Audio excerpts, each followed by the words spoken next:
So good morning to everyone, and thanks for the opportunity to share in this Education for Democracy dialogue. As Catherine said, I'm engaged in a project that looks at state responses to school safety and violence. And the position that I would like to advance is that every child should have access to schooling in a non-violent schooling environment that is safe and conducive to learning, and that present interventions to reduce violence in schools, namely the SRO program, which puts sworn-in law enforcement officers into schools, actually subverts this goal by introducing a militarized approach to school discipline and by stigmatizing young people, particularly poor young people and young people of color, where these interventions are most frequently implemented. As you all know, if you've been following the SRO program, more funding has been allocated to this particular initiative. And it's also not unique just to where we are located in the Western Cape province. Also in other provinces, there's been discussions about putting more funding into this kind of initiative or intervention. So what's wrong with school police? The history of policing in South Africa, rather, has its origins in the Dutch Watch and in the Cape Constabulary, and emerges within a broader history of colonial conquest. The main purpose of such colonial policing was to maintain tight control over indigenous populations and to ensure that the government's authority could never be undermined. Colonial policing was the order of the day for Black South Africans. Under apartheid, also state policing continued to play an oppressive and brutalizing role in suppressing resistance. And even in the new South Africa, post-1994, reports from IPID, recent reports from IPID, in fact, indicate that police violence is rife in South Africa. In 2022, for example, 5,295 cases against police and metro officers were investigated, of which 233 were concerning death in police custody. And Black people continue to be disproportionately on the receiving end of such violence. During the recent COVID-19 pandemic, for example, we remember the death of Collins Khoza in South Africa, which coincided with the international story of George Floyd in Minneapolis, Minnesota. Similarly, we remember the story of Bulelani Kolani, who was dragged out of his home in Khayelitsha by City of Cape Town law enforcement officers. According to one report, South African police kill on average slightly less than 2.5 times as many as American police, and roughly 8.5 times as many as Canadian police do. So given this broader history and entanglement of policing, racism, and colonial violence, as well as the troubling track record of policing in the new South Africa, it may already appear intuitive to you that school policing might not be such a good idea. But despite this, I will, however, address specifically to the schooling context some of the reasons why schooling or policing schooling is an inappropriate response. So firstly, it exacerbates violence in schools. So what are the origins of the SRO model? We know that it comes from the US, and we know that NASRO, for example, is a partner that has been involved in the training of these officials, even in our context in South Africa. The school resource officer model is based on the US model. The use of this has its origins in Flint, Michigan in the 1950s and significantly coincided with racial integration as Black families moved north in the US. The second documented introduction of SROs took place in 1966 in Tucson, Arizona, where it followed on the back of the Chicano student-led freedom movement. And so it was used as a tool to suppress student resistance. So the introduction of SROs in US schools has also been shown to inadvertently increase the likelihood of student contact with the juvenile justice system and promoted the school-to-prison pipeline, as some education researchers and sociologists are naming it. There's already existing research which indicates that students at schools with SROs are almost 5 times more likely to be arrested for disorderly conduct. This is in the US context, obviously. In Connecticut, for example, the risk of arrest was 5 times higher for Black and Latino students in schools with SROs than in those without. In the UK, similarly, the initiative is called by a different name there, and this time they use the term SSOs, school safety officers. And similar patterns of institutionalized racism have already been noted there too. Last year, for example, a girl student in Hackney was strip searched by 2 SSOs. In a report on the incident, it was found that the girl was having a period at the time, and she was made to remove her clothing and underwear, a sanitary pad, spread her buttocks, and cough. Furthermore, a research report from that area indicates that black boys were the target of 58% of strip searches by Metropolitan Police officers from 2018 to 2020. The examples from these differing contexts, the US and the UK, suggest that the introduction to school policing tends to be disproportionately targeted at black children and youth. In South Africa, by the way, the pilot intervention has been no different, where the schools are primarily located in working class communities serving black families. It is important to consider how different students in South Africa, white, black, rich, poor, may be disciplined in different ways, whether through counseling, therapy, criminalization, expulsion, or forced institutionalization at youth care centers. And why more penal approaches to discipline are deemed appropriate in certain settings. What are some of the other concerns with this model? Is the issue of stigmatization and a culture of suspicion that is cultivated in our schools. The introduction of school police, as well as other surveillance measures such as CCTV cameras, metal detectors, can stigmatize schools, since it can lead to the school and its students being seen as more dangerous or violent than a school without policing. Furthermore, the presence of police on schools stigmatizes the students attending school by beginning from the outright with low expectations, and by presupposing criminal behavior, and by locking youth into circuits of exclusion. Consider, for example, how being searched or scanned can induce anxiety and fear even for the law-abiding adult. And imagine children and youth being subjected to this on a daily basis, this kind of labeling, social labeling experience at their daily place of learning. One sociologist, Imogen Tyler, extends this concern of stigmatization further by looking from a sociological lens at the neoliberal political economy in which unemployment is high and more people are being marked as disposable, excluded from meaningful and sustainable participation in the economy. And in this way, she suggests that the stigmatization of such disposable populations serves a further purpose of creating new markets concerned with the management of disposable people. So who will pay, for example, for the uniforms of the officers, the tools which they use? Who will pay for the facilities and the intervention centers? And is that a worthwhile use of tax monies? An immediate question that must therefore be posed is whether the SRO program, together with new law on the establishment of intervention facilities, as well as donor-funded schools, creates an infrastructure that might, in the long run, be leveraged to profit from the criminalization of youth in South Africa, what in other places are called the school-to-prison pipeline. There's also a concern of harassment, assault, and gender-based violence. As in London and Hackney, Safeguarding Children report on Child Q was wrongfully accused and strip searched, as well as several other incidents like the brutal assault of the black teenage girl Shakara at Spring Valley High School in South Carolina. It is quite obvious how students are potentially opened up to violence at the hands of officers who are supposed to be placed in schools for their safety.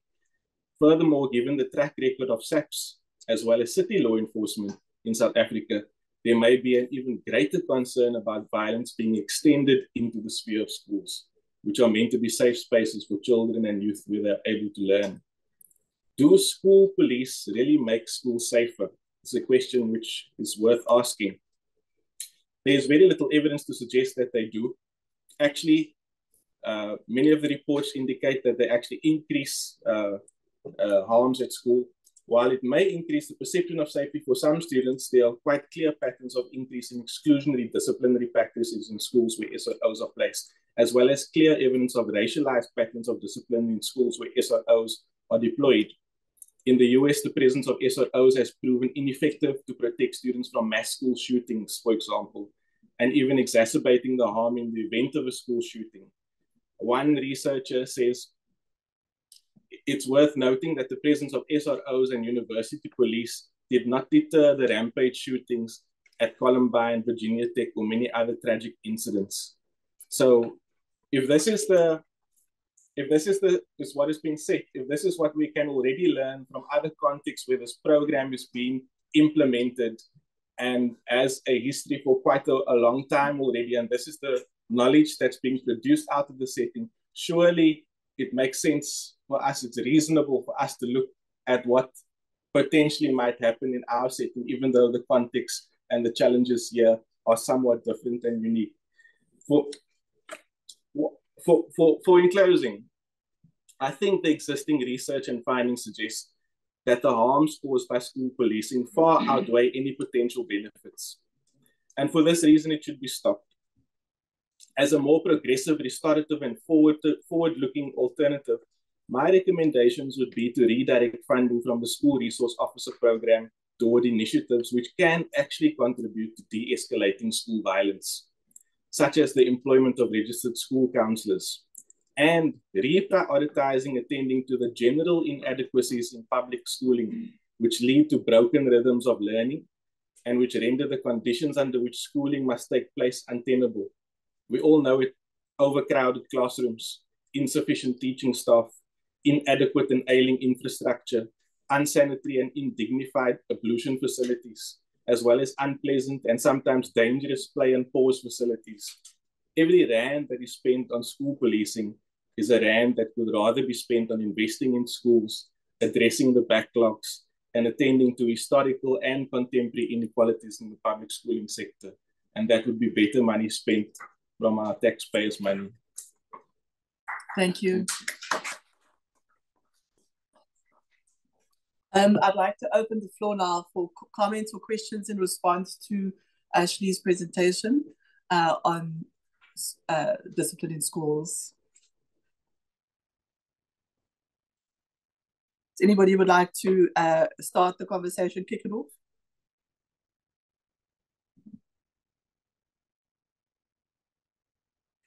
Go ahead, sir. Okay. Hi, good morning, everybody. My name is Sean Pagalson from Spain. And I think this topic fits so well in what we are doing in the schools in Spain. Talking about policing within Spain, bringing eco police or SAPs into the schools. In 2010, a program was started by Major General Vieri.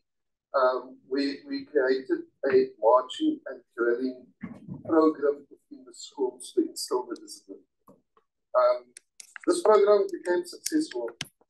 It started with Portland's High, which was gang-ridden, daily stabbings, daily everything. SAPs came on board and started this program to instill discipline within the school itself. To our amazement, the discipline level rose to nearly 100%. There was no more gang fights in the schools.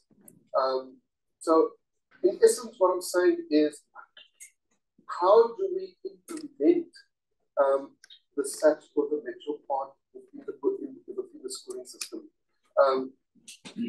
Could it be a benefit for the schools as this program is done?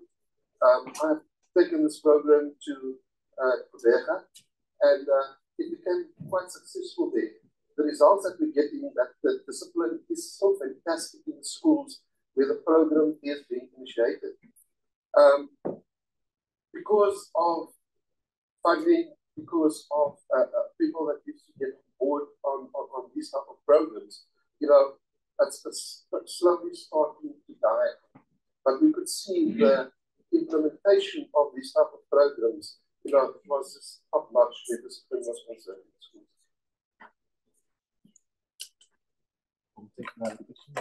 Let's take that question. Would you mind just rephrasing for the Zoom audience what you asked? Okay, so yeah, so if I understand the question correctly, I'm hearing you refer to a project within a school context which was operated by police, which involved, I think, the marching bands.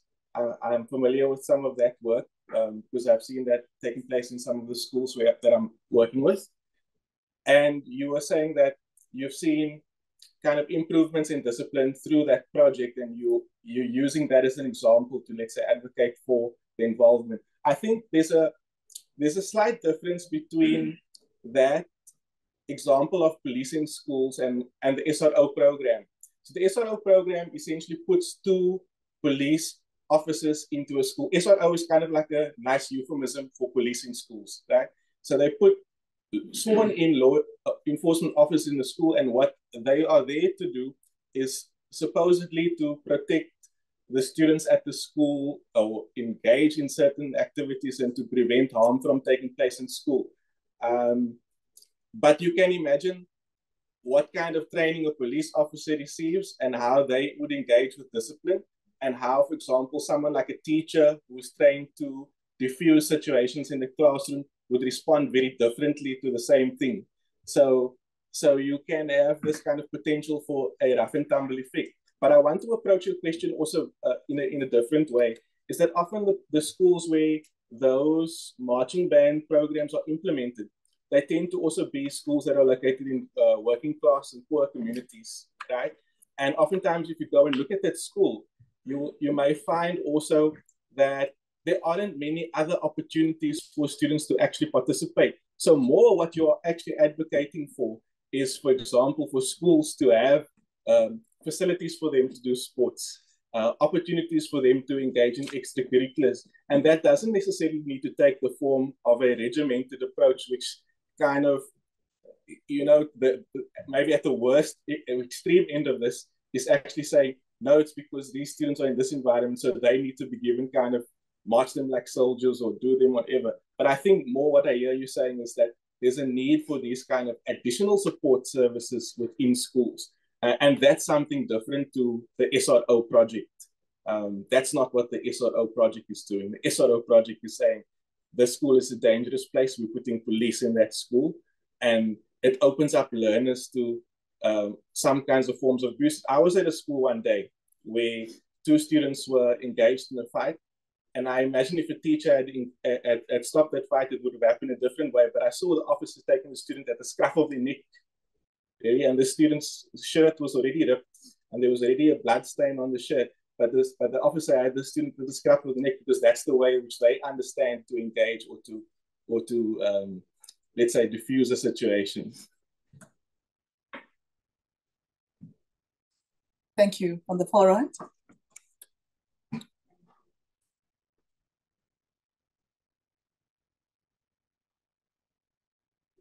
Good morning, everybody. Ashley, I want to suggest that, in and of itself, schools are sites of learning. And schools are there primarily for the purpose of education. Principals and teachers do not have the tools to deal with serious violence and serious violent crimes. The SRO program then was an intervention in response to serious violence in schools, particularly schools that become sites of community violence that filters into the schools. Areas, in which gangsters run the communities. So as I've said, principals and teachers do not have the skills or the tools to deal with the serious violence, nor will school counselors or offering in a more supported sector address the critical issues that lie at the heart of communities that are, for want of a better expression, socially deprived, okay? And, that goes hand in hand with poverty, etc. So should we not then be looking at values-based programs that start at the heart of communities, where we take education, for example, lots of young parents do not know anything about parenting their children. They leave the children, with the grandparents, wherever, either, in other provinces or in townships here, and they literally fetch the children when they're 14, 15 to go to high school. So my thinking is around the fact that shouldn't we be looking at programs that, number one, address the heart of the problem, where does parenting begin? And what does parenting look like today, number one? And number two, entrenching community-based programs that will enhance community cohesion rather than just placing the problem at the level of the school. The school, as I've said before, is supposed to be a site of learning, not a site of violence and competition in terms of crime, etc. That's just my 2 cents. Thank you. Thank you, Kubishni. I'm glad you asked that question. I think there's 2 parts to that. The first part, so your question is essentially about, on one hand, a values-based approach, and a values-based approach that extends beyond the reach of the school. And then the second part of what I'm also hearing in your question is around the school and its preparedness, for example, to deal with spillages that come over from the community space, for example. And you've used the word poverty also as I guess a word to speak about something that's very complex social situation which a person finds themselves in. So I want to speak to both of those components of your question. And I think it's really important that, yeah, schools and education cannot compensate for society. And that requires an engagement which goes beyond what just happens in education, to asking questions around where our parents work, right? Are they employed? Do they have a job? Do they have a living wage? Questions about macroeconomy, questions about housing, about sanitation, about conditions of living in general. Do they have electricity where they are? And so you almost need a whole of society approach in that way that actually addresses some of those underlying causes that actually filter into the school and generate those conditions in which things can be disrupted. Of course, what happens in schools is also important, though, I want to add, because when we do sit with a class of 45 or 50 in the class, coming from those conditions, it makes it that much harder for the teacher who's engaged now in simply doing crowd management in the classroom. And so it's much easier also to have situations where students then, or even students and teachers, or teachers and teachers, rub up against each other, and you see kind of an unsafe situation being created through that. So more support even at the level of the school can assist. I'm a bit cautious around the notion of values, even though I think I see myself also as an ethical individual who cares about values and so on. But I'm cautious sometimes in terms of the way in which that language is sometimes leveraged to position parents in a kind of deficit way, saying, oh no, it's these parents, they don't care about education.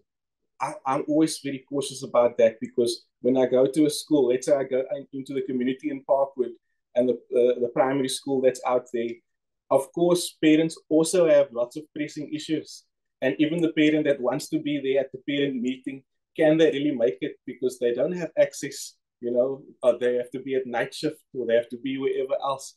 And so there's a lot of other pressing things, even for parents, which make it difficult sometimes, even for the parent who does want to be that person who's present at school.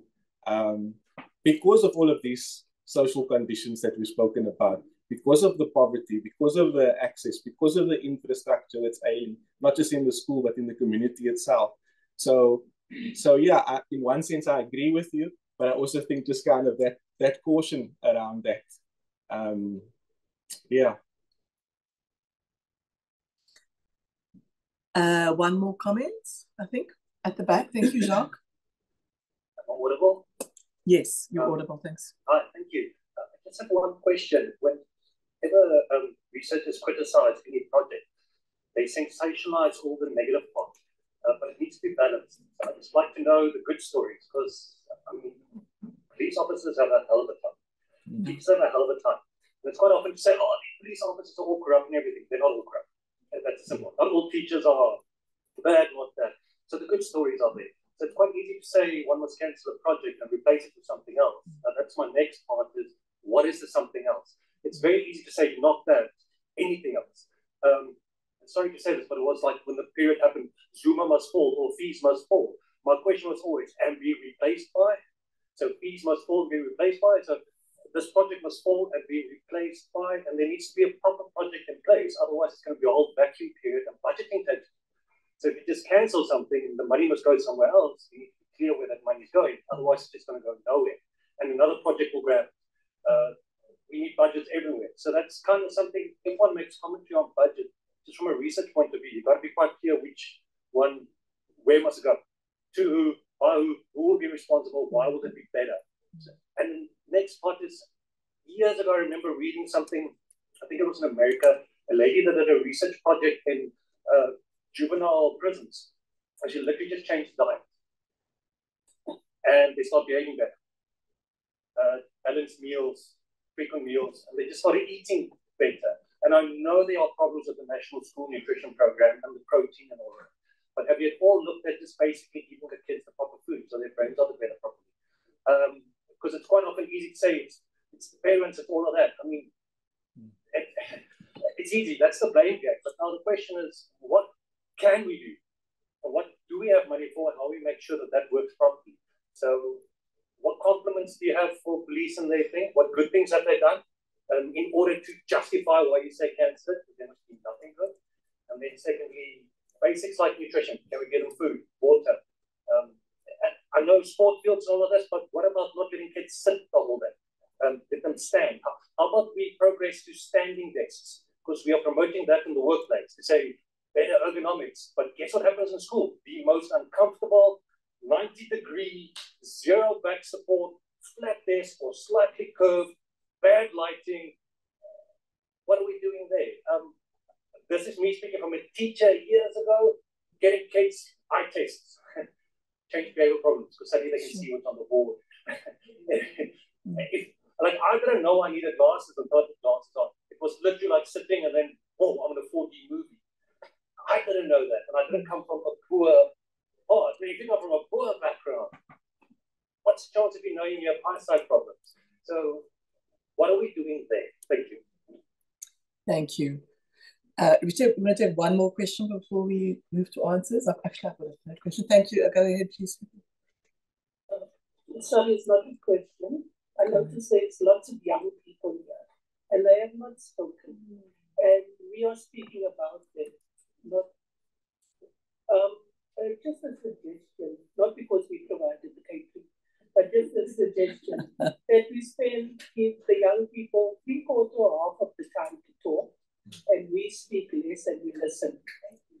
Because I see lots of really great looking young people here, and I think it's time that we really start learning from you and not think that you need to sit here and be lectured to. Please, can we do that? Yes, I would love to please invite you now to stand up, introduce yourself, tell us your school, your name, your age, and then if you feel free to make a comment in response to the conversation that we're having now.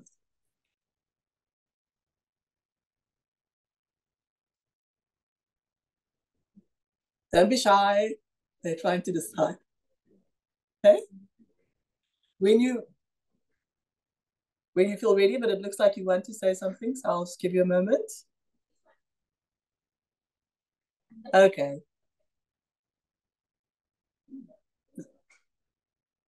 Okay, there you go. Okay. Hello, I'm Nicola. I'm 19. I am not studying at the moment. It's a gap year. And what is the other question? Okay, what is the other question?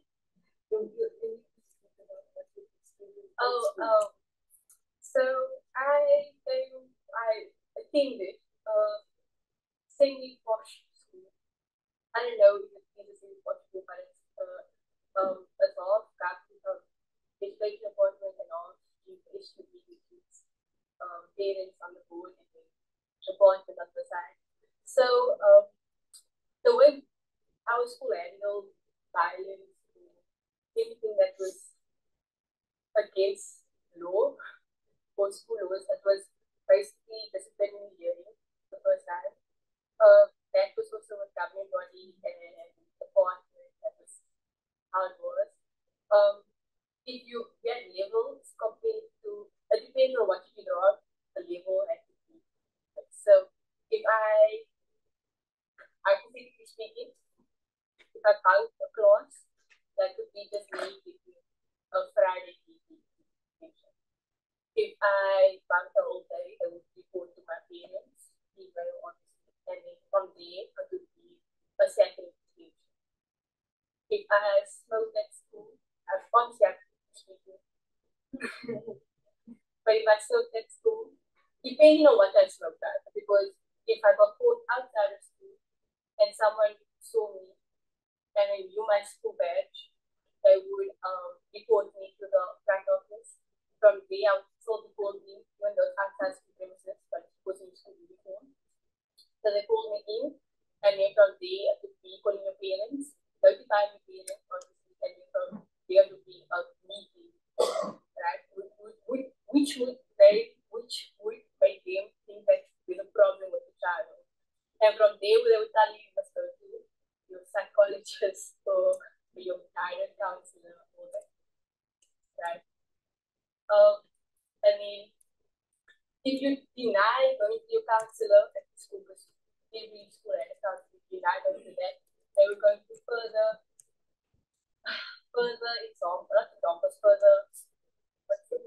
steps, and then they would actually have a disciplinary hearing because you're not going, you go against protocol, because the school's going against the protocol, so you're going against that, so they can't do anything else to help.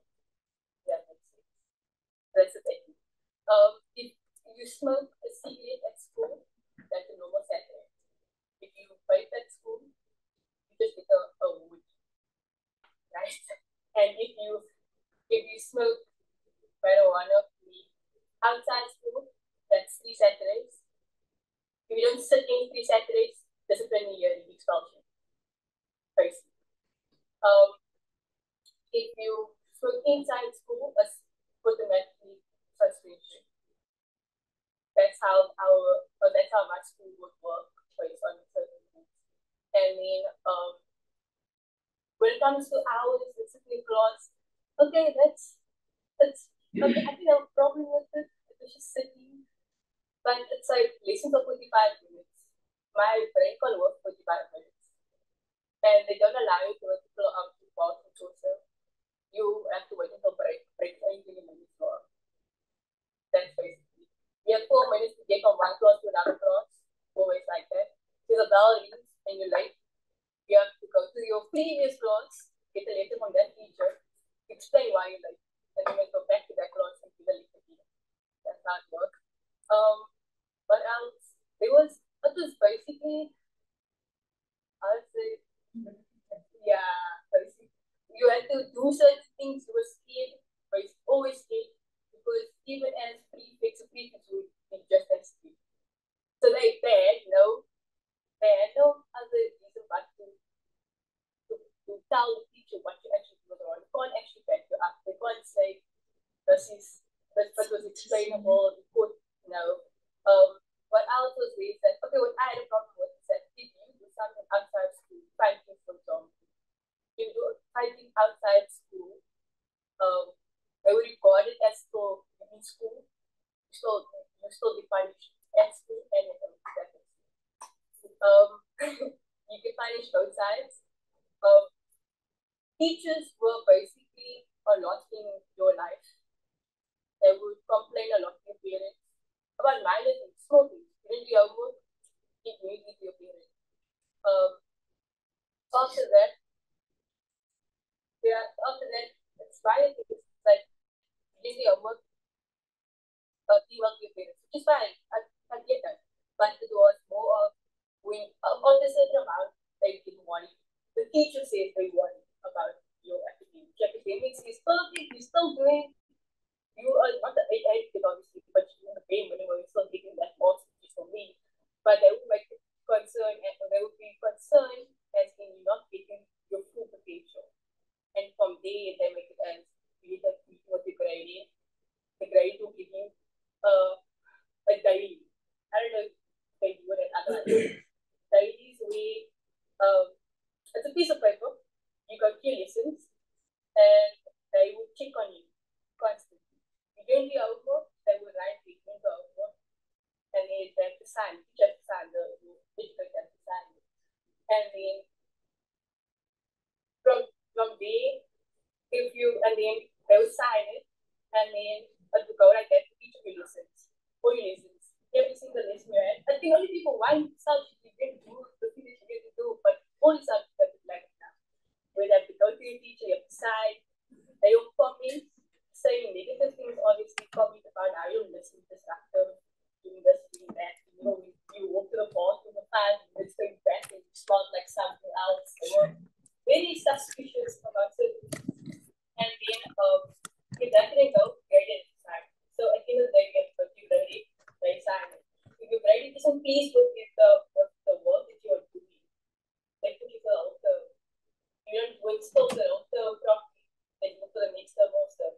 Until they feel like, again, your problem, and they send you to the counselor. Counselor doesn't actually listen. Taking from personal advice, a personal point of view, your counselor, your school counselor doesn't listen. The school counselor looks for a problem, but tells you the problem without actually asking you. Because I know it's counselor, student counselor, all experience. Yeah. So they don't, the counselor doesn't actually ask for information, like in a contract.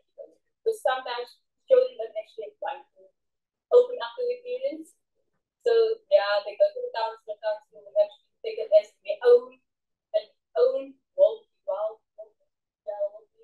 and we go and say, let's say the daughter isn't doing okay, she's doing this and that, she's suffering from depression, she needs to go to this, she needs to go to that. That type of things counselor will do. She will do that. That's basically it that happens at my high school. I can't say in the high school, but not actually at my high school. That's what happened. It is very strict. Very, very strict. Thank you. Thank you. I think we can hand over to Ashley now. Oh, sure. Yeah, thank you. I think that gives Michaela, if I get the name right. Yeah. Yeah, I think that story was really insightful also. And even the way in which you started by setting the context of the school and what kind of school and how the school might be located. You use the word semi-posh. I think some of the other people might position the school using different frameworks, whether the quintile system or user fees and charges and so on. But it's really interesting, even that experience, which I think like this prefix system, which is, by the way, also an old vestige of our colonial past, you know, the colonial system, you had that idea of prefects and monitors who would even beat students. I think even at one of the Anglican schools, bishops, one of all the schools, even the prefects used to beat the students, and that would be seen as kind of the order of the day. I hope that we would have moved so far from that already with the idea of our tradition of SRCs and the introduction of RCLs in schools, but apparently not so much. Yeah, I think it's interesting that even in a situation where someone like a counselor might not be, or your experience hasn't been kind of perfect kind of relationship. Just imagine, for example, now that school in Langa or that school in Ocean View, where you now don't even have these kinds of systems in place, and you're now inserting sworn in police officers who are metro officers who can even be armed on school into that situation. And that is the only port of call. That's the only individual who's now going to be dealing with these kinds of things. You don't even have the buffer of the school psychologist or the guidance counselor or someone to talk to. And one can already begin to imagine the kinds of abuses which students might be open up to. That plays in quite nicely with the question from the gentleman at the back, which I think was a really useful question, is it's not, I think it's actually in Minnesota where that phrase comes from, ACAB, all cops are bad. And I think what they meant even by that was not that all cops are, even whether you have a good cop a good cop still occupies a structural position within the system and has to act and perform in certain ways when they put that uniform on. And so the question that we have to ask is not whether we can find better people to be law enforcement officers in schools. It's more a question about, do they belong there at all? And that structural position which they occupy there, are they best fit to be in schools? And what do they do to students in those schools? And how do they stigmatize the students in those schools? And when it comes to school discipline, knowing, for example, our racialized and also class history in South Africa, when you break this down, how is it that one student in one school, even if they are found, for example, with substances on their person or with a long knife in their bag, how is that student going to be dealt with differently in one part of our schooling system, even our public schooling system, and in another part of our public schooling system where we're now saying put law enforcement officers in place? What are the kinds of ways in which the child, for the same act even, might be dealt with very differently? And I know many of you, if you've got experience with schools, will have example of that, where, yes, the child is caught with a substance, but now they go for counseling, and now there's a program that they have to be part of. But the idea is never to demonize or ostracize that child. It's to reintegrate them back into the school system, to get them back on track. Rather than now to say, okay, what you've been doing here, now we've searched your bags, now we need to process you. You know, it's a very different approach. And so I think I'll come at it that way. The other side of the question was around budgets, and I think obviously that's a highly complex question. Where do we begin to say where money should go? And also, even with the SRO project, it's a bit more entangled because it involves not just the Department of Education, but also police oversight and community safety and other stakeholders in that project as well. Social crime prevention initiatives also that are part of that broader cluster, and you'll see the relations between that. And so when you say funds from there could be redirected, it's not even to say that the funds that are coming on there are going to solve all the problems in schooling. It's more a question around, is this in our system with the inequality that we have, is that the best way to do it? Is that the best way, places to put our money? When teachers are crying in schools, we understaffed here. Is that the best way to fund the schools, or to fund or to use funds that are available? When students are saying, like the gentleman was saying, we actually want to be after school and we want to be part of the soccer club, but our school doesn't have a sports field, we've got a sand pit. Is that the best way to use funds? And that's all that I'm putting forward. In the interest of time and the presentations that are still coming, we've got a few more. I have one more question from our Zoom participants, and then we can close this, if that's all right with you. This is, thank you for the presentation, Ashley. At bottom, it is about approaches to discipline and authority and the extent to which this shifts over time. In other words, schooling is a microcosm of what is happening in society. There is a breakdown of authority. The teacher no longer holds centralized power in a classroom. Then there is the family and community, etc. I suppose I'm concerned about a militarized metaphor, and that is from Beverly Favor. May I just come in quickly, just for 3 points, if I may?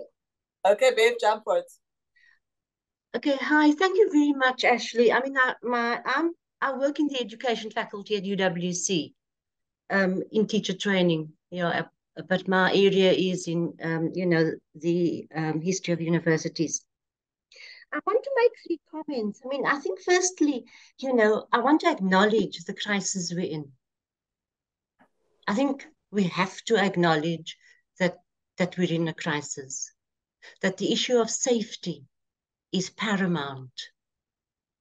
And we have to work our way through it. And we will. Let me say we will work our way through it. The second point is that the role of that in terms of schooling and what is happening, that the teacher is playing more of a role in terms of social maintenance. and welfare. And the actual kind of curriculum, the knowledge is kind of, is less, they're able to have less of a role in terms of building knowledge, because the teachers are burdened with social maintenance in schools. But I mean, you know, you can explore that.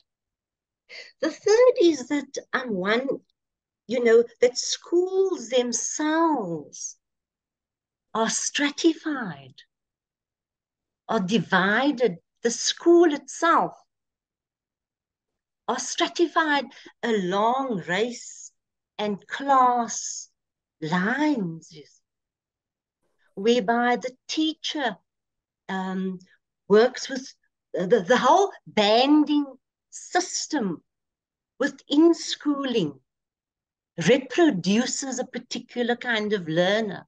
And so I just want to suggest to you that you might find a very old, the work of the scholar Bowles and Gintis quite useful, because I think it still is very applicable. Then the last point is that I think I worry a bit about the military aspect of the police in the school.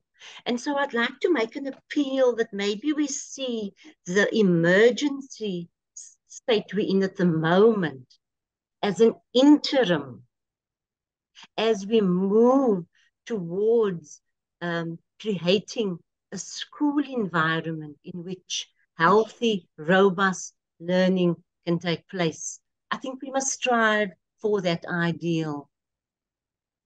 And I just hope that would help you in your research. Thank you very much for your presentation. Thank you, Beverly. Do you want to just say something in response to that, or can you? Yeah, I think we can go on. We can go on.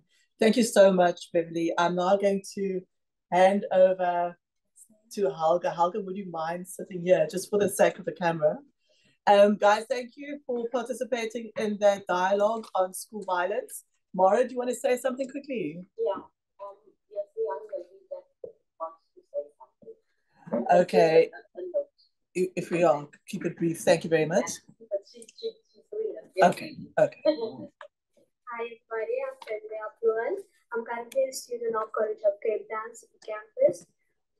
Basically, what I just put down in brief is that the institution between the schools and private colleges. I'm going to start by the young adult parenting. In my college, I've noticed that we do have young adults. I'm one of them. I have a son of myself. And like the lady said, some of us, we basically take advantage of the grandparents and leave the children to grandparents. But then you get some of the adults that are forced to actually bring the children with to campus because they might be afraid of missing out the test or an exam, which they will not be able to write over, and then they will be failing with paper. And then I was thinking, like, what if the colleges or the schools give not off the care, it's like almost like a separate classroom for us young adults who are parents, like we write separately from where everyone else is supposed to write, so that we can like have our children with us, or not with us exactly while we're writing, but to make sure that we can see them while we're busy. Like that would like help us as parents yourself, as like with the fact that we don't have to stress that, you know, we can still be looking at you guys while you're on one side, like quietly or something, and like what this like and whatever say. I don't know if I'm making sense, but it's just something that popped up. I mean, like disciplinary in the education institutions. I wouldn't say that I have seen any violence, but then I also want to bring up the topic about like students carrying weapons on them and stuff. Like most of us, I can't hold the shop bladers, right? And I'm one of those that works with a pocket knife. Because my lady, you can't trust your area. And traveling with the taxis and buses, you also get the criminals that will sit in the taxi or sit next to you on the bus. So basically, when you find a student with a weapon, you can't just like immediately run to the police. Like, give us the time to explain why we are carrying the weapons. So I'm not speaking. And then the other thing is, I heard that you guys were asking about where should our money go to as the government. So basically, I'm also going to speak for the college students and the CET sector. The CET sectors are not supported. I'm seeing that because last year I was at one of the schools, right? Sorry, I was one of the schools, and I could see that we are not supported by like teachers, financial, and the schools also don't get enough of funding for like equipment and extra classes and stuff like that.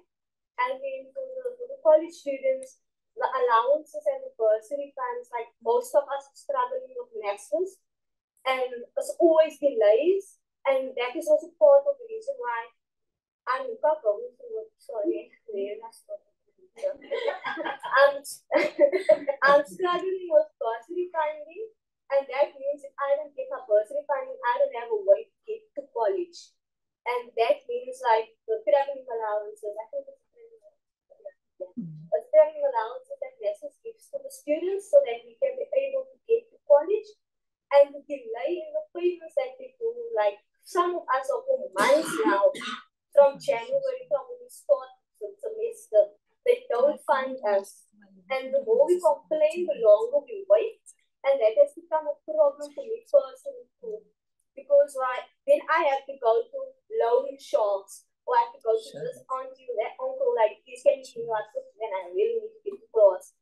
And you need to get to class so that you can keep your 80% attendance rate up in order to get your master's funds and stuff like that. And I think most of the students also struggle with that, because in how do I get to school if I don't have the allowance? So my parents is not working, my grandparents can't like help me financially, because basically the grandparents or the sasagrons, it's like not enough to like manage for household things, and then they have to like think of, should this my child give it to me and get it to school or stuff like that. And then the last one is I'm gonna fight on government now. Why are they increasing the SRD helpers now? But why are they increasing the SRD funds? Because in my point of view, there is a lot of drug addicts out there are giving these funds and misusing it when they can actually give it to the CTE schools and the TVET colleges by helping them, like, for instance, if government is short of funds for the colleges and the schools, then they can use that SRD money to actually help push the students with financial needs, and also for stuff like textbooks and stuff in schools, because most of the schools struggle with copy paper. I've had a problem with that too. And ink and printing and stuff. That's my 2 cents. Thank you. Thank you very much. You know, they say God is in the details, but it sounds like the devil's also very busy.